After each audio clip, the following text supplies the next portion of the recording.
Joining us now, Mr. Ashwath Narayan, the Deputy Chief Minister of Karnataka. Thank you, sir, very much for being with us. Do you believe that these riots were planned?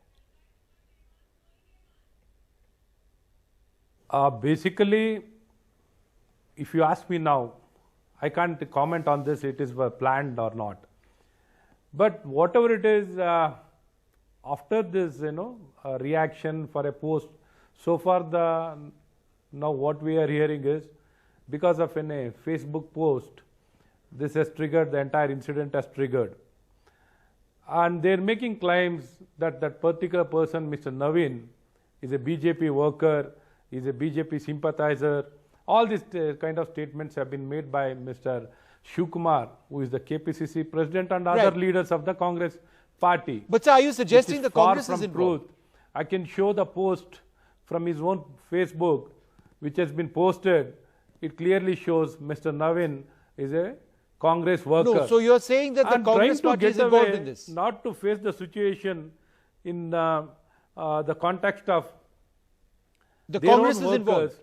And they want to just, get away from making all this kind of, trying to divert. It is not anything Congress has got to do with this incident.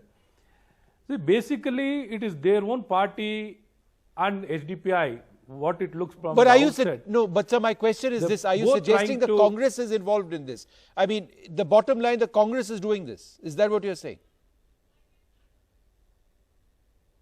No, Congress, yes, Congress worker is the person.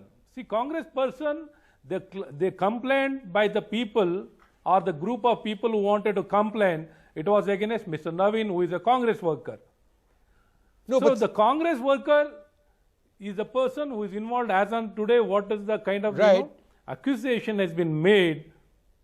No, but sir, are you suggesting that the Congress incited the nephew of a Congress MLA to make derogatory remarks on Facebook to trigger these clashes?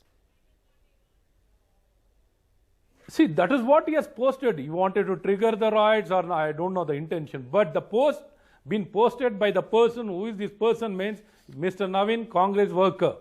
He is a Congress worker and is a relative, close relative of the present MLA, Mr. Akhanda Srinivas.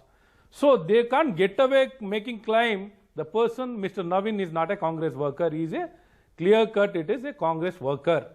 But sir, does this have the sanction of the Congress leadership in Karnataka, you believe? That we need to verify. It has got sanction of the Congress leader. That needs to be investigated. That needs to be ascertained.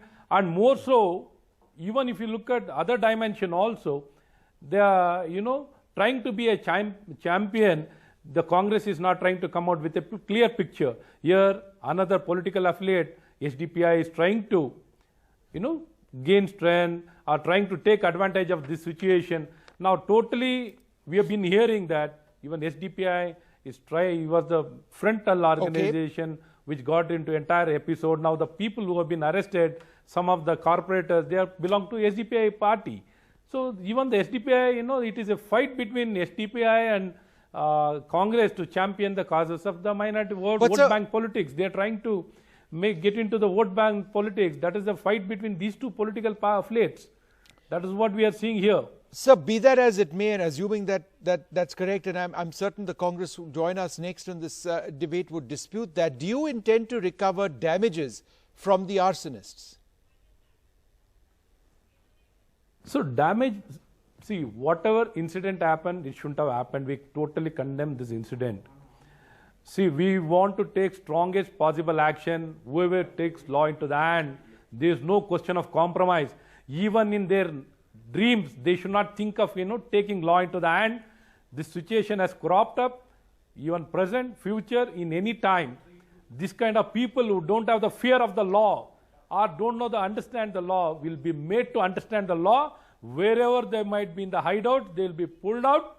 They'll be shown their place and what law can do. We want to show. No, but sir, are you saying that time in future in the state of Karnataka? No, but sir, my question is how are you saying that you intend for this kind of incident? Okay, will send a very strong message. So, are you saying that you do intend to recover damages from the arsonists?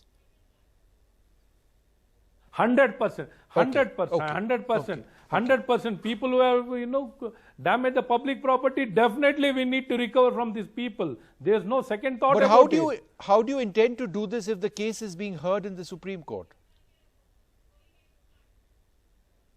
See, basically, whatever we do, it is in the limits of the law of the land. We'll act as per the law of the land. Whatever is been permitted, whatever we can do under the law, we'll act on them and ensure whatever needs to be public property destruction, whatever private property destruction has happened, definitely we need to recover from them. That is the fact, and this has been in there enforced with regard to any burn, any kind of riots, any kind of situation. Definitely the property cost has to be recovered by the people who are responsible for this act. Okay. We definitely pursue and ensure that we recover, and as along with this, we'll ensure we'll take action against them as per the law, and whoever is responsible will see to it they can't get away. But They'll sir, not UP get away has from the Uttar hands of law. Pradesh, and you know there's an appeal against what the UP government was attempting to do. The Supreme Court is hearing that, as I mentioned, but UP has a UP recovery of damages to public and private property ordinance, right? And a lot of what they are doing, I believe, is through this ordinance, at least the attempt to recover, you know, the value of the damages from the arsonists themselves. Are you prepared in Karnataka to come out with an ordinance to ensure that this sort of thing happens in your state? If required, definitely we'll look into it, and we'll see required measures will be taken, and we'll make the necessary amendments and ordinance. My last question to you, sir, there are a lot of peace-loving people in Karnataka now who are worried, Hindu, Muslim, whichever faith they are part of. In a situation like this, at a time when we see all of these heated messages on social media, what is your message to people in the state, in Bengaluru specifically? So we acted very swiftly, and the kind of, after the triggering of the incident, they got themselves organized to see that not even the police battalion, the police forces can reach any of the places. They had made such a way kind of organization so that every possible roads were blocked, and they tried their best, to create a complete disruption of law and order. And people whoever is involved in this, we are already, already we are surrounded. We have caught hold of more than 150 people, many more to follow the line, and will totally inquire into the entire incident, inquiring, talking to those people who have been arrested, and will ensure all the people, whoever is involved in this entire incident, will be caught, and the action will be taken against them. And we have taken a shift action immediately. We were able to bring the entire situation under control, and we have acted against them. And entire now handling of the situation has sent a strong message across the state and all the places. Mr. Ashwath Narayan, thank you very much, sir, the Deputy Chief Minister of Karnataka, for joining us.